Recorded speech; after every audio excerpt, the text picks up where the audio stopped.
This has been a part of my skill set most of my life growing up, so I was looking for something of this nature, but wanting to certify as a welder led me to know about all the plants and the facilities in TDCJ that were available. Actually worked growing up doing iron work and welding, so I just wanted to get something in the field and learn some soft skills to go along with that, and this was the perfect opportunity to do so. My favorite thing about working here at this plant is probably the camaraderie.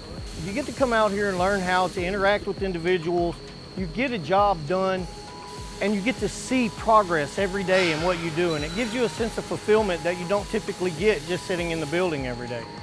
We have multiple departments here, from guys working in the accounting office, and the clerks in there that take the initial orders and order all of the things that we require for the projects. Machine shop deals with the raw materials and the metals, and it goes to the arc line or the combo welding line to be fitted up and fabricated and then welded out and completed. It goes to finishing, from finishing to shipping.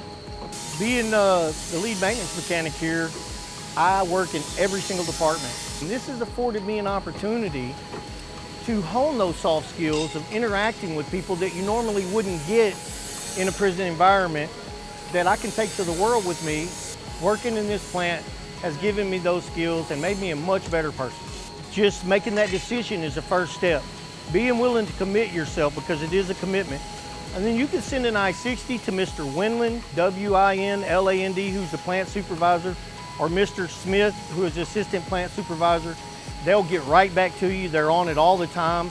People with a willingness to learn, or people with a skill set, no matter how menial or how far advanced it may be, they're willing to help you. They want you to come over here. They want to see you grow and better yourself. So if you come here, learn a skill, become efficient in it, and take that skill to the world, you have people here that will vouch for your experience. How can you go wrong?